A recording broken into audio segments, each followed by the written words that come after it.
चलिए जानते हैं आज की देश और दुनिया की सिलेक्टेड काम की और महत्वपूर्ण 50 बड़ी खबरों को सिर्फ 10 मिनट में। पर अभी तक आपने इस वीडियो को लाइक नहीं किया तो लाइक जरूर कर दें। सीएए से नागरिकता देने के लिए देश के 31 डीएम हुए अधिकृत। यूपी, दिल्ली समेत 9 राज्यों के जिले किए गए शामिल। अब यूपी रोडवेज से सफर करना हुआ 25 पैसे प्रति किलोमीटर महंगा, ऑटो का भी बढ़ेगा किराया। सोनिया गांधी ने बजट 2023 को बताया गरीबों पर साइलेंट स्ट्राइक। मोदी सरकार पर जमकर कसा तंज। आधार से अब तक नहीं जुड़े 13 crore pan number. CBDT chairman ने कहा फीस देकर 31 मार्च तक जोड़े जा सकते हैं। नंबर प्लेट पर जाति का नाम लिखने वाले हो जाएं सावधान, गाड़ी होगी सीज और दोगुना होगा चालान। प्रधानमंत्री सदन में आओ, अडानी महाघोटाले की जांच कराओ। केंद्र के खिलाफ आम आदमी पार्टी ने खोला मोर्चा। रेत के ठेके को लेकर एमपी सरकार नई नीति बनाने में जुटी। पीएम आवास योजना के लिए मुफ्त रेत बांटने पर विचार। राजस्थान मुख्यमंत्री अशोक गहलोत लाएंगे 40 देशों से बड़ा बजट। प्रदेश के हर वर्ग को मिलेगा लाभ। कश्मीर जाओगे तो पाकिस्तान जैसा पाओगे। पीडीपी प्रमुख महबूबा मुफ्ती ने मोदी सरकार पर लगाया बड़ा आरोप। दिल्ली सरकार की हाउस सीवर कनेक्शन की सुविधा अहम। 2025 तक स्वच्छ यमुना का लक्ष्य होगा पूरा। कोई जाति वर्ण नहीं, सभी एक। पंडितों ने बना दी कैटेगरी। जाति व्यवस्था पर बोले मोहन भागवत। गृह मंत्रालय का एक्शन प्लान। 330 दिन में मिलेंगी 64,000 नौकरियां, नहीं आएगी ओवरटाइम की नौबत। भारत ने राहत सामग्री की 2 खेप भेजी। तुर्की सीरिया में भूकंप से अब तक 5,000 से ज्यादा की मौत। अडानी पीएम मोदी एक ही सिक्के के 2 पहलू। डूब गया लोगों का करोड़ों पैसा। जयराम रमेश बोले कल होगी विपक्ष की बैठक। असम में बाल विवाह का मामला। डीजीपी बोले 2500 से ज्यादा लोग गिरफ्तार किए गए। अब चार्जशीट फाइल करने की चुनौती। त्रिपुरा विधानसभा चुनाव। एडीआर की रिपोर्ट में खुलासा। 17% उम्मीदवार करोड़पति, 16% पर आपराधिक मामले। पुरानी पेंशन पर हाई कोर्ट के फैसले के खिलाफ सुप्रीम कोर्ट गई सरकार, तो होली नहीं मनाएंगे 20 लाख परिवार। कांग्रेस ने 2024 लोकसभा चुनाव के लिए बनाया मास्टर प्लान। भारत जोड़ो यात्रा 2.0 की तैयारियों में जुटी पार्टी। पीएम मोदी बोले भारत के ऊर्जा क्षेत्र में 2030 तक आएगी क्रांति, बनेगा दुनिया की आवाज। देश भर में एलआईसी कार्यालयों के बाहर कांग्रेस का विरोध प्रदर्शन। अडानी की जांच जेपीसी से कराने पर अड़ा विपक्ष। दिल्ली एनसीआर में ठंड की विदाई। पहाड़ों पर बारिश बर्फबारी जारी। हिमाचल में 150 सड़कें बंद। जोशीमठ में खतरा बरकरार। बढ़ने लगी 1 महीने पहले आई दरारें। दहशत में जी रहे लोग। उत्तर प्रदेश में बीजेपी कर रही अधर्म। योगी कोई धार्मिक नेता नहीं बल्कि ठग। राहुल गांधी। नोएडा में पेट्स लवर सावधान। 28 फरवरी तक करा ले रजिस्ट्रेशन। 16 से फाइन लगाएगी अथॉरिटी। मध्य प्रदेश में बड़े डिजिटल वोट की तैयारी में बीजेपी। ऐप पर मिलेगी भाजपाइयों की पूरी कुंडली। राजस्थान की जेलों में पढ़ाया जाएगा देशभक्ति का पाठ। हर सोमवार कैदी गाएंगे राष्ट्रगान। नहीं करना होगा इंतजार, अभी पुरानी से ही चलेगा काम। आबकारी नीति पर दिल्ली सरकार। असम में बाल विवाह के खिलाफ एक्शन से हड़कंप। दस्तावेज की तलाश में दर दर भटक रही पत्नियां। दिल्ली में मेयर चुनाव पर बीजेपी आम आदमी पार्टी का प्रदर्शन। पार्टी दफ्तर के बाहर एक दूसरे के खिलाफ धरना दिया। 3 बार टल चुका है चुनाव। पहले बम धमाकों से गूंजता था पूर्वोत्तर, अब सुनाई देती है विकास की आवाज। अमित शाह। देश में 15 राज्यों ने सड़कों की डिजाइन, निर्माण और रखरखाव के नहीं बनाए नियम। इलेक्ट्रॉनिक निगरानी में है पीछे। जदयू में रहकर ही नेतृत्व की मुश्किलें बढ़ाते रहेंगे कुशवाहा। लौ कुश समीकरण आ रही कार्रवाई की राह में आड़े। कम खर्च में हो सकेगा हज यात्रा। मुफ्त में मिलेगा फॉर्म। प्रति व्यक्ति 50,000 रुपए तक सस्ती होगी यात्रा। डिजिटल अर्थव्यवस्था की चुनौतियों के निपटारे के लिए सरकार ने उठाया नया कदम। कानून के लिए नए पैनल का हुआ गठन। G20 सम्मेलन में पर्यावरण सुधार पर भी होगी गंभीर चर्चा। पर्यावरण के अनुकूल जीवन शैली के लाभ बताए जाएंगे। यौन उत्पीड़न के मामले में पहली बार केरल की अदालत ने ट्रांसजेंडर को सुनाई सजा। 25,000 रुपए का लगाया जुर्माना। आम बजट में हर वर्ग के लिए कुछ न कुछ। भाजपा सांसद इसे जनता के बीच लेकर जाएं, पीएम मोदी। अब फटाफट सुलझाया जा सकेंगे बिजनेस के झगड़े। विवादों के निपटान के लिए सरकार ने बनाया पुख्ता प्लान। अग्निवीर योजना से देश का युवा सहमत नहीं। डोभाल ने थोपा आइडिया। संसद में बोले राहुल गांधी। भारतीय सेना खरीदेगी 300 स्वदेशी बख्तरबंद वाहन। 16,000 फीट की ऊंचाई पर किया जाएगा तैनात। अब क्लास में मोबाइल नहीं ले जा सकेंगे सरकारी टीचर, पढ़ाने की बजाय कॉल पर रहते थे व्यस्त। विजय संकल्प रैली में बोले राजनाथ, जीरो से हीरो बनी बीजेपी, अगरतला की सड़कों पर उमड़ा जनसैलाब। छत्तीसगढ़ में बर्ड फ्लू, पोल्ट्री फार्म में 3000 से ज्यादा मुर्गियों की मौत, ब्लड सैंपल से हो रही जांच। बीजेपी, सीपीएम और कांग्रेस तीनों मिलकर हमारे खिलाफ बोलती है, शर्म नहीं आती, त्रिपुरा में बरसी ममता।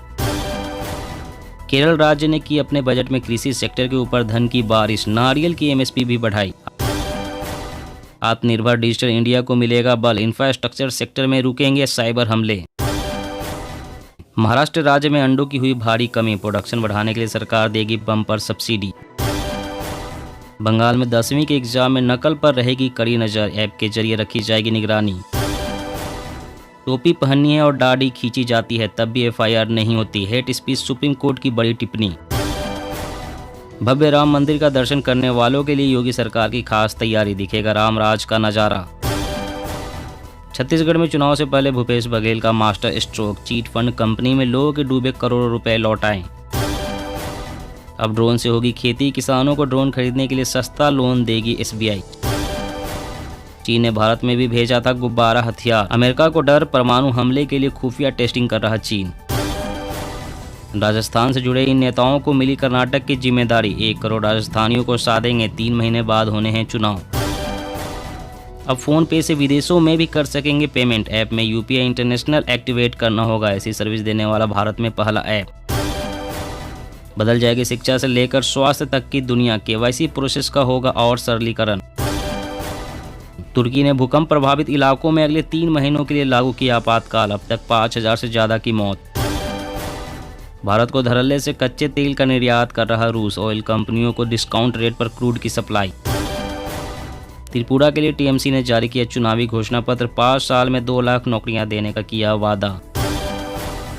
मौसम अपडेट, जम्मू कश्मीर में बारिश, हिमपात का अलर्ट, दिल्ली समेत 6 राज्यों में ठंड से राहत, हरियाणा पंजाब में भी सताएगी सर्दी। जी हाँ दोस्तों, और भी बड़ी काम की खबरें निकल कर आ रही है, इसलिए वीडियो को लास्ट तक जरूर देखना। तो चलिए दोस्तों, अब जानते हैं महत्वपूर्ण खबरों को विस्तार से। इससे पहले आपसे एक छोटी सी रिक्वेस्ट है, अगर आपने अभी तक इस वीडियो को लाइक नहीं किया तो लाइक जरूर कर दे। सीएए से नागरिकता देने के लिए देश के 31 डीएम हुए अधिकृत, यूपी, दिल्ली समेत 9 राज्यों के जिले किए गए शामिल। जी हाँ, केंद्र सरकार ने नागरिकता कानून के तहत पाकिस्तान, अफगानिस्तान और बांग्लादेश के अल्पसंख्यकों को भारत की नागरिकता मंजूर करने के लिए 9 राज्यों के 31 जिलों के जिला मजिस्ट्रेटों को अधिकार दिया गया है। प्रत्येक मामले को जांचने के बाद प्रतिनिधि मंडल को गैर मुस्लिम विदेशी नागरिकों के आवेदनों को त्वरित गति से जिला स्तर पर ही सुलझा लिया जाएगा। केंद्रीय गृह राज्य मंत्री ने लोकसभा को लिखित जवाब में बताया कि यह 31 जिले छत्तीसगढ़, गुजरात, मध्य प्रदेश, महाराष्ट्र, राजस्थान, उत्तर प्रदेश, हरियाणा, पंजाब और दिल्ली राज्य में है। इन 9 राज्यों के जिलों को आवेदकों की आवश्यकता के आधार पर चुना गया है। पाकिस्तान, अफगानिस्तान, बांग्लादेश के अल्पसंख्यक जैसे कि हिंदू, सिख, जैन, बौद्ध, पारसी और ईसाइयों के भारतीय नागरिकता लेने के आवेदनों पर फैसला 31 जिलों के कलेक्टर करेंगे। और अगली बड़ी खबर की बात करें तो नंबर प्लेट पर जाति का नाम लिखने वाले हो जाएं सावधान, गाड़ी होगी सीज और दोगुना होगा चालान। जी हां, वाहनों के नंबर प्लेट पर जाति और पार्टी विशेष का नाम लिखकर चलने वालों के खिलाफ कार्रवाई के लिए परिवहन विभाग के अधिकारियों द्वारा निर्देश जारी किया गया है। अब वाहनों के नंबर प्लेट पर यदि जाति या पार्टी का नाम लिखा हुआ पाया जाएगा तो वाहन को सीज कर दिया जाएगा। दोबारा पकड़े जाने पर चालान की राशि भी दोगुनी कर दी जाएगी। यह भी बता दें कि केवल जाति और पार्टी के नाम लिखकर चलने वालों पर ही नहीं बल्कि पत्रकार, पुलिस, प्रेस और सरकारी विभाग का नाम भी यदि वाहनों के नंबर प्लेट पर लिखा हुआ पाया जाएगा तो कार्रवाई की जाएगी। परिवहन आयुक्त द्वारा सभी परिवर्तन अधिकारियों को पत्र जारी कर ऐसे लोगों के खिलाफ कार्रवाई करने का निर्देश दिया गया है। और अगली बड़ी खबर की बात करें तो तमिलनाडु में बेमौसम बारिश से प्रभावित किसानों के लिए राहत पैकेज की घोषणा, प्रति हेक्टेयर मिलेंगे 20,000 रुपए। जी हाँ, तमिलनाडु के मुख्यमंत्री एमके स्टालिन ने बेमौसम बारिश से प्रभावित राज्य के किसानों के लिए राहत पैकेज की घोषणा की है। चेन्नई में उन्होंने कहा है कि कावेरी डेल्टा क्षेत्र में बेमौसम बारिश से प्रभावित किसानों को 20,000 रुपए प्रति हेक्टेयर की राहत राशि प्रदान की जाएगी। 33% या उससे अधिक धान फसल के नुकसान पर यह राशि मिलेगी। बता दें कि राज्य अधिकारियों द्वारा कावेरी डेल्टा क्षेत्र में बारिश से प्रभावित फसलों का निरीक्षण करने के बाद स्टालिन ने प्रभावित किसानों के लिए राहत पैकेज की घोषणा की। राजस्व एवं कृषि विभाग मिलकर फसल क्षति का आकलन करेंगे। दलहनी श्रेणी में क्षतिग्रस्त फसलों के लिए 3,000 रुपए प्रति हेक्टेयर की दर से मुआवजा दिया जाएगा। और अगली बड़ी खबर की बात करें तो अब यूपी रोडवेज से सफर करना हुआ महंगा, ऑटो का भी बढ़ेगा किराया। जी हां, उत्तर प्रदेश में रोडवेज बसों में यात्रा करने वाले लोगों को अब अपनी जेब और ढीली करनी पड़ेगी। दरअसल राज्य परिवहन विभाग ने सरकारी बसों के सफर को महंगा कर दिया है। इसके साथ ही ऑटो का भी किराया बढ़ेगा। दरअसल यूपी रोडवेज ने 25 पैसे प्रति किलोमीटर की दर से किराया बढ़ाने का प्रस्ताव दिया था, जिसको मंजूरी भी मिल गई है। अब 100 किलोमीटर के सफर के लिए 25 रुपए ज्यादा देने होंगे। ऑटो का किराया बढ़ाने के प्रस्ताव को भी अनुमोदित कर दिया गया है, जिसके बाद नई दरें तय की जाएगी। परिवहन निगम के मुताबिक बढ़ी हुई तेल की कीमत और ऑटो पार्ट्स रेट में बढ़ोतरी की वजह से नई दरों में इजाफा किया गया है। और अगली बड़ी खबर की बात करें तो भारतीय सेना खरीदेगी 300 स्वदेशी बख्तर वन वाहन, 16,000 फीट की ऊंचाई पर किया जाएगा तैनात। जी हां, भारतीय सेना 300 स्वदेशी लॉजिस्टिक रफ टेरेन व्हीकल्स खरीदने की योजना बना रही है। इन वाहनों का इस्तेमाल ऊंचाई वाले क्षेत्रों में हताहतों को निकालने के लिए किया जाएगा। मामले की जानकारी रखने वाले अधिकारियों ने इसकी जानकारी दी। अधिकारियों ने कहा है कि सेना इन वाहनों को खरीदने के लिए इमरजेंसी खरीद के तहत फास्ट ट्रैक प्रक्रिया लागू करेगी। सेना ने कहा है कि ये वाहन हेलीकॉप्टर परिवहन योग्य होने चाहिए और 16,000 फीट की ऊंचाई पर संचालित करने में सक्षम होना चाहिए। सेना ने आगे कहा कि बर्फ से ढके उबड़ खाबड़ इलाके में इन वाहनों के संचालन में कोई दिक्कत नहीं होनी चाहिए। सेना की प्लानिंग इन वाहनों को -20 डिग्री से लेकर +45 डिग्री तापमान वाले इलाकों में चलाने की है। अधिकारियों ने कहा है कि इन वाहनों को लद्दाख और पूर्वी क्षेत्र में भी तैनात किए जाने की उम्मीद है।